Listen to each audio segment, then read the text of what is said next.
자, 오늘 31번부터 하겠습니다. 31번 주식회사의 이사회 결의 등에 관한 설명 중 옳지 않은 것은? 자, 옳지 않은 거 고르는 거죠. 이사 등이 자기 또는 제3자의 계산으로 회사와 거래를 하면서 사전에 상법에서 정한 이사회 승인을 받지 않은 경우 특별한 사정이 없는 한 그 거래는 무효라고 봐야 하지만 사후에 그 거래 행위에 대해서 이사회 승인을 받은 경우 무효인 거래 행위가 유효로 된다. 민법이랑 되게 헷갈리는 부분인데 그 상법에서는 추후에 추인한다고 해도 이게 유효가 되지 않아요. 주식회사 대표이사가 이사회 결의를 거쳐야 할 대외적 거래 행위에 관하여 이를 거치지 아니한 경우라도 거래 상대방이 그와 같은 이사회 결의가 없었음을 알았거나 알 수 있었을 경우가 아니라면 그 거래 행위는 유효하다. 자, 대표이사가 거래를 해요. 근데 이거 거래를 하려면은 결의가 있었어요. 이사회 결의가. 근데 거래를 그냥 이런 거 없이 그냥 거래를 했어요. 근데 상대방이 결의가 필요하다는 거나 아니면은 결의가 없었다는 거 이런 거를 몰랐어요. 그러면 얘는 선의의 제3자잖아요. 그러니까 이거는 결의는 그리고 내부적인 상황이기 때문에 그와 같은 이사회의 결의가 없었다는 거를 근거로 해가지고 이 결의는 무효예요. 할 수 없다는 거죠.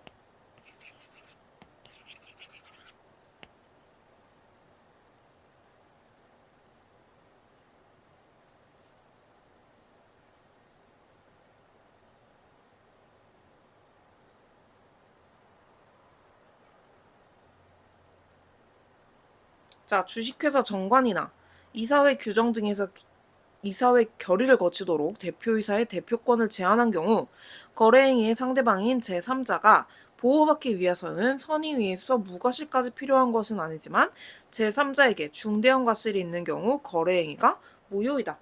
제3자에게 중요한 거래 과실이 있는 경우 거래행위가 무효이다. 아니죠? 주식회사 대표이사가 회사를 대표하여 파산 신청을 할 경우 원칙적으로 이사회 결의가 필요하지 않다. 이건 필요하죠. 이사의 자기거래 행위로 인한 이사의 승인은 이사의 3분의 2 이상의 수로서 하여야 한다. 맞죠? 자, 그 다음 위탁매매업에 관한 설명 중 옳지 않은 것은 채권 매매 거래의 위탁 계약의 성립 시기는 위탁금이나 위탁채권을 받을 직무산의 권한이 있는 직원이 채권 매매 거래를 위탁한다는 의사로 이를 위탁하는 고객으로부터 금원이나 채권을 수령하면 곧바로 위탁 계약이 성립하고 그 이후에 직원이 금원 수납에 관한 처리는 계약의 성립에 영향이 없다. 채권 매매 거래라 그래서 조금 헷갈릴 수 있는데 그냥 은행 업무죠. 은행 가가지고 저 이거 돈 맡길게요 라고 해가지고 위탁 계약을 했어요. 그러면은 돈 10만 원 받았습니다 해가지고 직원이 그거를 하기만 하면 그러면은 나는 저기가 생기는 거잖아. 그쵸? 그 위탁 채권이 생기는 거잖아요. 계약이 성립하니까 금원 수납 그 직원이 그 내 돈 10만 원을 횡령을 했는지 안 했는지에 대해서는 내 알 바 아니고 어쨌든 나는 10만 원에 대해서 권리가 생긴다는 거죠.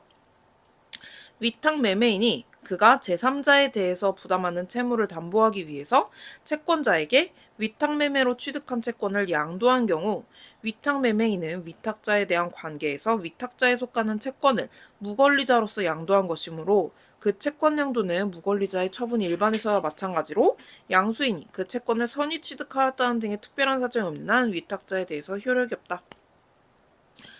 위탁 매매인이 있으면 이 사람은 위탁자한테 받아가지고 이거를 파는 거잖아요. 근데 위탁 매매인이 팔거나 매매를 하는 사람인데 어쨌든 제3자에 대해서 부담하는 채무를 담보하기 위해서 채권자에게 위탁 매매로 취득한 채권을 양도한 경우 위탁 매매로 취득한 채권을 양도했어요. 위탁 매매인은 위탁자에 대한 관계에서 위탁자에 속하는 채권을 무권리자로서 양도한 것이므로 위탁자가 얘한테 채권을 맡겼는데 얘가 이거를 지금 다른 사람한테 양도를 해버렸단 말이에요.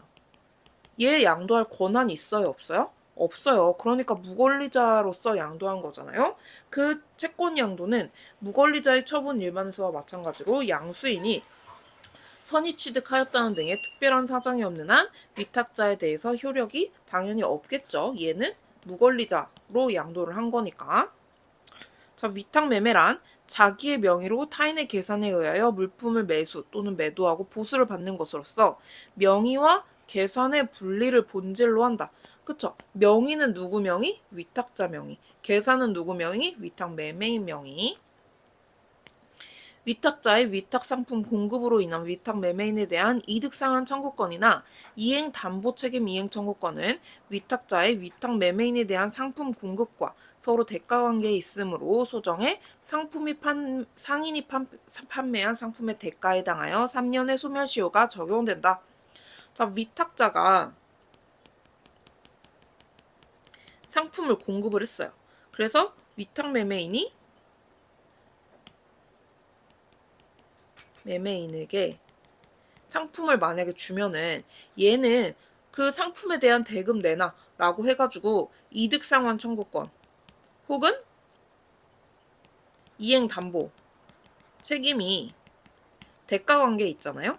얘랑 같이 이제 저기를 하잖아요.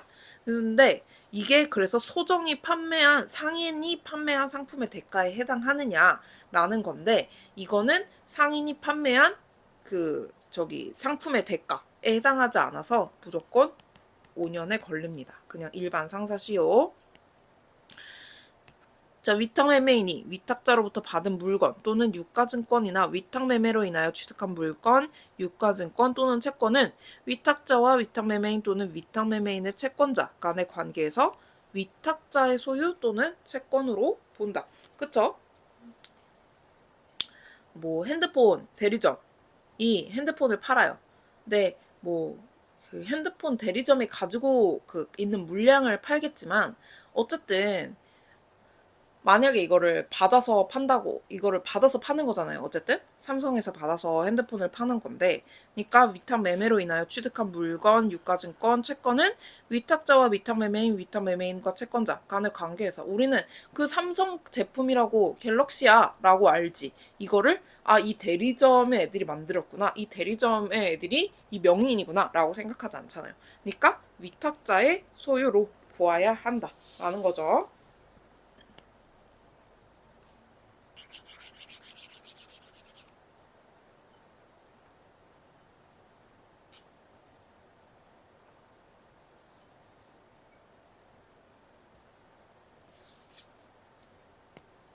자, 33번.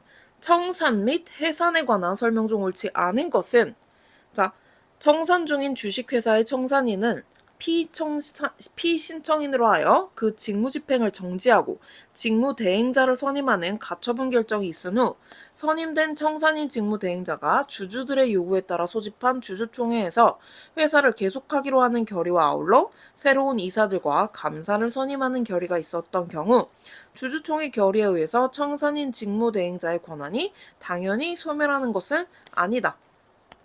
자, 회사가 청산 중이에요. 근데 주식회사에 청산인이 있을 거잖아요? 청산인을 상대로 직무집행 정지. 그리고 직무대행자. 선임, 가처분이 있었어요. 그리고 선임된 대행자 선임이 있으니까 여기에 대해서 대행자가 있을 거잖아요? 대행자가 이제 주주들이 요구를 해서 주주총회를 연 거예요. 회사를 계속하기로. 그래서 청산이 아니고 우리 회사 계속할 거야. 결의가 있었어요. 근데 이 결의에 의해서 청산인이 당연 해임되느냐, 당연히 권한이 소멸하느냐, 이건 아니라는 거죠. 이거는 이거고 이거는 이거죠. 따로따로 생각해야죠. 자, 당사자 쌍방이 현금과 현물을 출자하여 공동으로 주식회사를 설립해서 운영하고 회사를 공동으로 경영함에 따르는 비용의 부담과 이익의 분배를 지분 비율에 따라 할 것을 내용으로 하는 동업계약에 따라 회사가 설립되어 실체가 갖추어진 이상 주식회사 청산에 관한 상법의 규정에 따라 청산 절차가 이루어지지 않는 한 일방 당사자가 자녀 재산을 분배받을 수 없다. 지금 갑하고 을하고 같이 회사를 하기로 했어요. 공동으로 주식회사를 설립을 했어요. 심지어 이제 그 출자도 같이 했어. 당사자 쌍방이. 그래서 회사를 공동으로 경영함에 따르는 비용 그리고 이익이 있을 거 아니에요?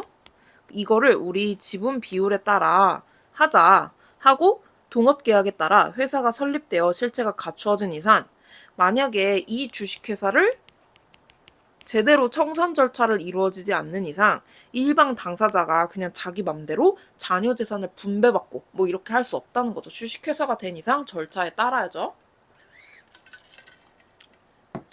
자, 상법 제520조의 2 규정에 의해서 주식회사가 해산되고 그 청산이 종결된 것으로 보게 되는 회사라도 어떤 권리관계가 남아있어 현실적으로 정리할 필요가 있으면 회사가 해산 당시의 이사는 정관에 다른 규정이 있거나 주주총회에서 따로 청산인을 선임하지 아니한 경우 당연히 청산인이 되고 그러한 청산인이 없는 때에는 이해관계인의 청구에 의해서 법원이 선임한 자가 청산인이 된다. 회사가 해산이 됐어요. 그리고 청산도 종결이 됐어요. 근데 아직 권리관계가 남아있단 말이에요. 그러면은 이거를 정리를 해야 되잖아요. 그러면은 해산 당시의 이사가 정관에 다른 규정이 있거나 주주총회에서 따로 청산인을 선임하지 아니한 경우 얘가 이제 여기에 대해서 청산인이 되는 거예요. 권리 청산을 해야 되니까. 만약에 이게 없을 때에는 이해관계인이 법원에다가 청산인 선임해 주세요 라고 얘기를 해요. 그럼 법원이 청산인을 선임을 하게 되고 그러면 이제 그 부분에 대해서 청산 절차가 시작이 되겠죠. 청산법인에서 이사에 가름하여 청산인만이 회사의 청산 사무를 집행하고 회사를 대표하는 기관이 된다. 청산인만이 회사를 대표하고 집행하고 회사를 대표하는 기관이 돼요. 원래 대표자, 이사 뭐 이런 사람들 권한이 이제 없어요. 주식회사에 대하여 법원의 해산 판결이 선고 확정되어 해산 등기가 맞춰졌고 아울러 법원이 적법하게 그 청산인을 선임하여 취임 등기까지 격려되었으나 해산 당시 이사가 해산 판결 선고 이전에 부적법하게 해임된 바 있어 주주총회 이사 해임 결의가 무효인 경우 그 이사는 해산 판결 전에 이루어진 회사의 주주총회 결의나 이사회 결의의 무효 확인을 구할 법률상 이익이 있다. 주식회사가 지금 법원의 해산 판결이 선고가 됐어요. 그러면은 얘네들은 어떻게 돼요? 해산 등기도 맞춰졌고 청산인을 선임하여 취임 등기까지 격려를 했어요. 근데 해산 판결 이전에 이사가 자기가 부적법하게 해임된 바 있다는 거예요. 그래서 주주총회 이사 해임 결의가 무효라는 거예요. 그러면은 해산 판결되고 이미 청산인까지 올라왔잖아요. 이제 얘네는 해산 절차, 청산 절차만 밟으면 돼요. 근데 여기다가 대고 이사가 나 부적법 해임한 거 이사회 결의 무효 취소해줘 라고 얘기할 그 이익이 있을까요? 필요 없다는 거죠. 왜? 이미 청산됐는데 이 법률상 이익 따져서 뭐예요? 그쵸? 그래서 이거는 무효 확인을 구할 법률상 이익은 없다는 거죠. 자, 주식회사 갑의 다음 행위 중 현행 상법 및 판례에 의할 때 허용되는 것을 모두 거른 것은 허용되는 것. 주식회사 갑이 발행 주식 1000주 중 500주를 액면가 5,000원에 발행하였는데 추가로 신주 500주를 액면가 10,000원에 발행하는 행위. 액면가는 맞춰야죠. 임원 A와 퇴직 합의를 체결하면서 A가 보유한 주식회사 갑 발행 주식회사에 갑이 매수하게 하는 주식 매수 청구권을 부여하는데 갑이 배당 가능 이익이 없음에도 위 약정에 기한 A의 주식 매수 청구권에 따라 주식을 취득한 행위. 배당 가능 이익이 없는데 J한테 주식 매수 청구를 하게 하면 돼요? 안 돼요? 안 되죠. 자, 주식회사 갑이 주주 B로부터 주식회사 갑 발행 주식을 무상으로 양수하는 행위. 이거는 할 수 있어요.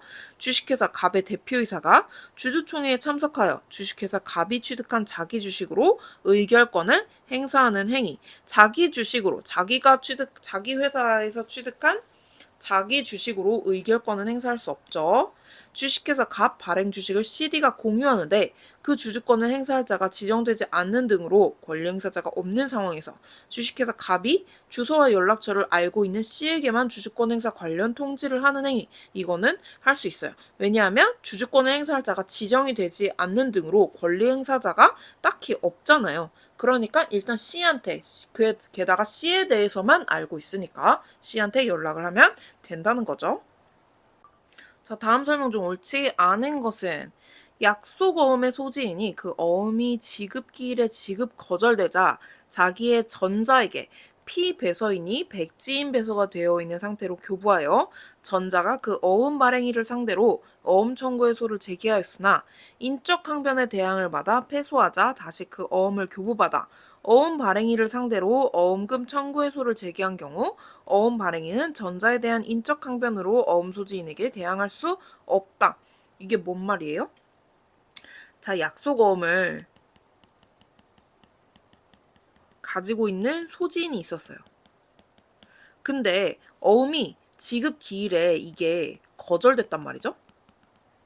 그러니까 그 자기의 전자에게 자기가 이제 받은 사람이 있을 거잖아요. 넘겨준 사람이 전자에게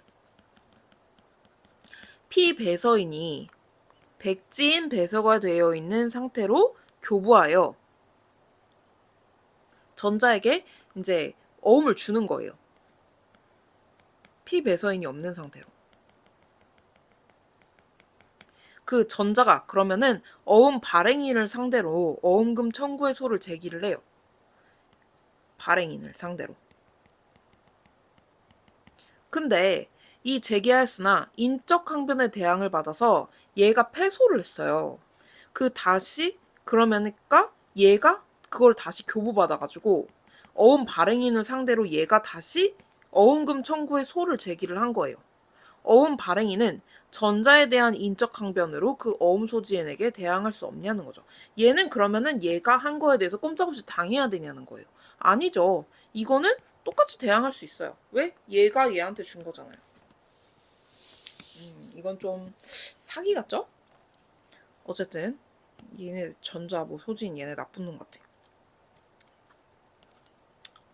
자, 어음면의 기재 자체로 보아 국내 어음으로 인정되는 경우 어음명산 발행지에 기재가 없는 경우라도 할지라도 이를 무효의 어음으로 볼 수는 없다. 국내 어음으로 인정되면 그냥 지급지 국내라고 보는 거예요. 무효라고 보지는 않는 거죠. 어음 발행인이 지급기일에 피사취 신고 등 사고 신고를 하면서 어음 액면금 상당의 사고 신고 담보금을 지급은행에 예치하였다 하더라도 어음 소지인에 대한 변제 공탁으로서의 효력을 갖는다고 볼 수 있다. 어음 발행인이 지급기일에 은행에다가 피사취 신고 같은 걸 해요. 이게 사고 신고거든요. 사고 신고는 그 어음이 좀 불량일 수도 있을 것 같아. 어음 액면급 상당의 사고 신고 담보금을 그래서 은행에다가 혹시 내줘야 될 수도 있으니까 예치를 해요. 근데 어음 소진에 대한 변제 공탁의 효력을 갖는다는 건 아니죠. 이건 그냥 혹시 몰라서 예치해놓는 거야 라고 일정 약간 보증금 느낌? 이런 느낌이지. 이거가 이제 얘 오면 혹시라도 줘 라고 주는 게 아니라는 거예요. 어음 발행인에 대한 법인 회생 절차에서 어음 소지인이 어음상의 권리가 회생계획 규정에 따라 변경되었다고 하더라도 어음 소지인이 지급은행에 대해서 갖는 사고신고 담보금에 대한 권리에는 아무런 영향이 없다. 자, 어음 발행인이 법인 회생 절차를 밟았어요. 그래서 어음 소지인이 어음상의 권리가 회생계획 규정에 따라서 변경되었어요. 그러니까 결국 뭔 말이에요? 어음상의 권리가 그 회생 계획이 있으면서 어음은 앞으로 어떻게 한다라고 변경을 시켰다고 하더라도 어음 소지인이 저 이거 돈 주세요라고 말하는 데는 영향이 없단 소리예요. 회생 계획 이전에 받았던 적이니까. 어음이니까. 어음 발행인과 지급은행 사이에 체결된 사고신고 담보금의 처리를 위해서 약정서상 지급은행이 어음 발행인에게 담보금을 지급하는 경우 하나로 당해 어음과 관련하여 이해관계인이 소송 계속 중임을 입증하는 서면을 지급은행에 제출한 바가 없고 지급 제시일로부터 6개월이 경과한 경우를 정하고 있고 제3자가 배서인을 채무자 지급은행을 제3채무자로 하여 사고신고 담보금에 대해서 채권 압류 및 전부 명령을 받은 경우 제3자가 받은 위 압류 및 전부 명령의 송달만으로는 사고신고 담보금의 처리를 위한 약정서상의 소송 계속 중임을 증명하는 서면이 제출된 것으로 볼 수 없다. 말은 길지만 어음 발행인하고 지급은행 사이에 아까 사고신고 뭐 어쩌고저쩌고 했잖아요. 그 담보금 처리를 위해서 약정서상 지급은행이 어음 발행인에게 담보금을 지급하는 경우의 하나로 어음과 관련하여 이해관계인이 소송 계속 중 입증하는 서면을 지급은행에 제출한 바가 없고 지급 제시일로부터 6개월이 경과한 경우 그러면은 네가 나한테 사고 담보금으로 준 거 내가 너한테 다시 줄게 하고 제3자가 배서인을 채무자, 지급은행을 제3채무자로 하여서 채권 압류 및 전부 명령을 받은 경우 제3자가 받은 위 압류 및 전부 명령의 송달만으로는 사고 신고 담보금 처리를 위한 약정소상의 소송 계속 중이다 라는 걸로는 압류 명령은 압류 명령이지 이걸로 소송 계속 중임을 증명하는 서면으로 볼 수는 없다. 그냥 이 말이에요. 그러니까 소송 계속 중인 걸 하면은 소송 계속 그 관련 증명 서류를 갖고 와라. 압류, 전부 서류로는 이거를 증명할 수 없다라고 얘기를 하는 거죠. 자, 주식 매수 선택권에 대한 설명 중 가장 옳지 않은 것은 우리 옵션으로 많이 알죠. 주식 매수 선택권 제도는 회사의 설립 경영과 기술 혁신 등 기여하거나 기여할 수 있는 임직원에게 장차 주식 매수로 인한 이득을 유인 동기로 삼아 직무에 충실하도록 유도하기 위한 일종의 성과 보상 제도이다. 그쵸? 너 이번에 오면 옵션 얼마, 콜옵션, 풋옵션 얼마 이렇게 해가지고 저기를 하잖아요. 그러니까 너는 만약에 나중에 이거를 행사를 하면 훨씬 더 많은 스톡옵션을 받을 수 있어 라는 걸 얘기를 하는 거잖아요. 그러니까 훨씬 더 열심히 일을 하게 하는 성과보상제도 중 하나라고 할 수 있죠. 주식 매수 청구 선택권의 부여에 관한 주주총회 결의는 회사의 의사 결정 절차에 그치는 것이 아니므로 특정인에 대한 주식 매수 선택권의 구체적인 내용은 주주총회 결의를 통해서 정해진다. 주주총회 결의가 아니고 주식 매수 선택권의 구체적 내용은 이사회 결의를 통해서 정해집니다. 자, 본인의 규칙 사유가 아닌 사유로 퇴임 또는 퇴직하게 되었더라도 퇴직일까지 2년 이상의 재임 또는 재직의 요건을 충족하지 못하면 주식 매수 선택권은 행사할 수 없어요. 회사는 주식 매수 선택권을 부여하는 자의 권리를 부당하게 제한하지 않고 정관의 기본 취지나 핵심 내용을 해치지 않는 범위에서 주주총회 결의와 개별 계약을 통해서 주식 매수 선택권을 부여받은 자가 언제까지 선택권을 행사할 수 있는지 자유롭게 정할 수 있어요. 뭐?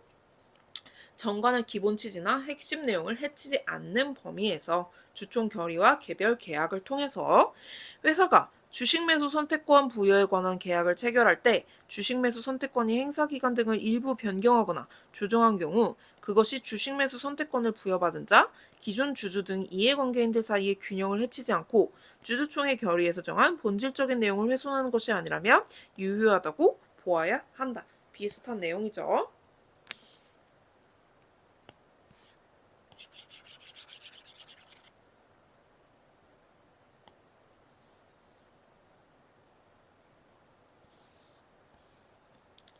(37번) 운송이라 넘어갑니다. 38번 익명조합 또는 상법의 합자조합에 관한 설명 중 옳은 것은 합자조합에서 업무집행조합원은 다른 조합원 과반수의 동의를 받으면 그 지분의 전부 또는 일부를 타인에게 양도할 수 있다. 그쵸? 동의를 받으면 합자조합에서 둘 이상의 업무집행조합원이 있는 경우 조합계약에 다른 정함이 없으면 아니 이거 일부 타인에게 양도할 수 없죠. 일부는 안 돼요. 그 각 업무집행조합원의 업무집행에 관한 행위에 대해서 다른 업무집행조합원의 이의가 있는 경우에는 행위를 중지하고 업무집행조합원 과반수의 결의에 따라야 한다. 이거 맞죠? 합작조합에서 업무집행조합원이 있어요. 그러면은 각 업무집행조합원이 행위를 하면은 근데 여기에 대해서 이의가 있어요. 그러면은 행위를 중지하고 업무집행조합원 과반수의 결의에 따라 가지고 이제 저기 그를 정해야 된다는 거죠. 익명조합원은 금전 기타 재산으로 출자할 수 있을 뿐만 아니라 신용이나 노무의 출자도 가능하다.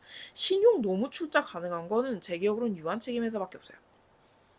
시설 투자자에게 영업에서 이익이 난 여부를 따지지 않고 정기적으로 일정액을 지급할 것을 약정하고 대외적 거래 관계에서는 그 명의로 단독으로 하여 그에게만 권리 의무가 귀속되도록 약정한 동업관계의 경우 상법상 익명조합에 해당한다. 아니죠. 이익이 난지 여부를 따지지 않고 정기적으로 일정액을 지급한다. 이거는 익명조합 아니에요. 익명조합원은 조합의 사업에 손실이 발생해 출자금이 감소된 경우라고 하더라도 손실을 채우지 않고서도 이익배당을 청구할 수 있다. 그 이익배당은 청구할 수 없어요. 손실이 발생을 했으면. 그러니까 익명조합은 굉장히 이제 사기치기 좋은 저기에 해당하죠. 자, 주주평등의 원칙에 관한 설명 중 옳은 것을 모두 고른 것은 주주는 원칙적으로 회사와 법률 관계에서 그가 가진 주식의 수에 따라 평등한 취급을 받아야 하지만 회사가 일부 주주에게 우월한 권리나 이익을 부여하여 다른 주주들과 다르게 대우하는 경우에도 법률이 허용하는 절차와 방식에 따르거나 차등적 취급을 정당화할 수 있는 특별한 사정이 있는 경우 이를 허용할 수 있다. 무조건 평등만 저기 되는 건 아니에요. 회사의 주주에 대한 차등적 취급을 허용할 수 있는지 여부는 재반 사정을 고려하여 일부 주주에게 우월적 권리나 이익을 부여하여 주주를 차등 취급하는 것이 주주와 회사 전체의 이익에 부합하는지를 따져서 정의와 형평의 관념에 비추어 신중하게 판단하여야 한다. 맞죠? 정의와 형평의 관념 나오면 대부분 맞는 선지라고. 자, 회사와 주주가 회사의 중요 의사결정에 대해서 일부 주주의 사전 동의를 받도록 하는 약정을 체결하였고 그 약정에 따른 일부 주주에 따른 차등적 취급이 예외적으로 허용되는 경우 동의권 부여 약정 위반으로 인한 손해배상 명목의 금원을 지급하는 약정을 함께 체결하였다면 금원 지급 약정이 사전 동의를 받을 의무 위반으로 주주가 입은 손해를 배상 또는 전부하고 의무의 이행을 확보하기 위한 것이라고 하더라도 투하자본의 회수를 절대적으로 보장함으로써 주주평등의 원칙에 위배되는 것이다. 자, 여기 이미 충분히 사전에 이거를 계약을 했다고 얘기를 하고 있잖아요. 그러니까 무조건 주주평등의 원칙에 위배되는 것이다 라고는 할 수 없다는 거. 주주가 회사와 계약을 체결할 때 회사와 다른 주주 내지 이사 개인이 함께 당사자로 참여한 경우 주주와 회사의 다른 주주 내지는 이사 개인의 법률 관계에도 주주평등의 원칙을 직접 적용할 수 있다. 이것도 아니죠. 주주하고 회사하고 계약을 체결하는데 다른 주주 내지 이사 개인이 당사자로 참여를 했어요. 주주와 회사의 다른 주주 내지 이사 개인의 법률 관계에도 주주평등의 원칙을 직접 적용하면 안 되죠. 얘네는 그냥 당사자로 참여를 당사자로 참여를 한 거지 그 계약 주주가 회사에 계약하는 거에 저기를 하는 건 아닌 거잖아요. 거기서 이제 저기 그거를 주주평등의 원칙을 적용받는 건 아니잖아요. 주주가 회사의 다른 주주 내지 이사 개인과 체결한 계약의 내용을 해석할 때에는 형식, 내용, 동기, 경위, 목적, 진정한 의사 등을 종합적으로 고려하여 논리와 경험의 법칙, 사회 일반의 상식, 통념에 따라 합리적으로 해석해야 되는 등 일반 원칙을 적용할 수 있다. 당연하죠. 이런 문제는 진짜 좋은 문제죠. 니은, 디귿 헷갈리더라도 기억, 리을이 너무 맞잖아요.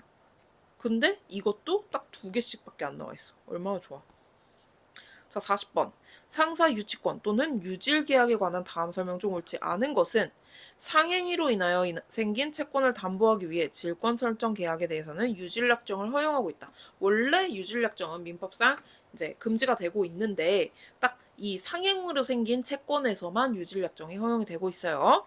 상법은 유질 약정이 체결된 경우 질권의 실행 방법이나 절차에 관하여 아무런 규정을 두고 있지 않으므로 유질약정에 포함된 질권 설정 계약이 체결된 경우 질권의 실행 방법이나 절차는 원칙적으로 질권 설정 계약에서 정한 바에 따라야 한다. 이것도 그냥 기본. 상사유지권의 배제의 특약은 묵시적 약정에 의해서도 가능하다. 이것도 기본이죠. 웬만한 건 묵시적 약정에 의해서 다 가능해요. 질권 설정 계약에 포함된 유질 약정이 유효하기 위해서는 질권 설정자, 질권자 쌍방이 모두 상인이어야 한다. 그럴 필요 없어요. 한 명만 상인이면 돼요. 일반적 상행위로 생긴 채권을 담보하기 위한 질권에 대해서도 유질 약정을 허용한 상법 59조가 적용된다. 그쵸? 맞죠?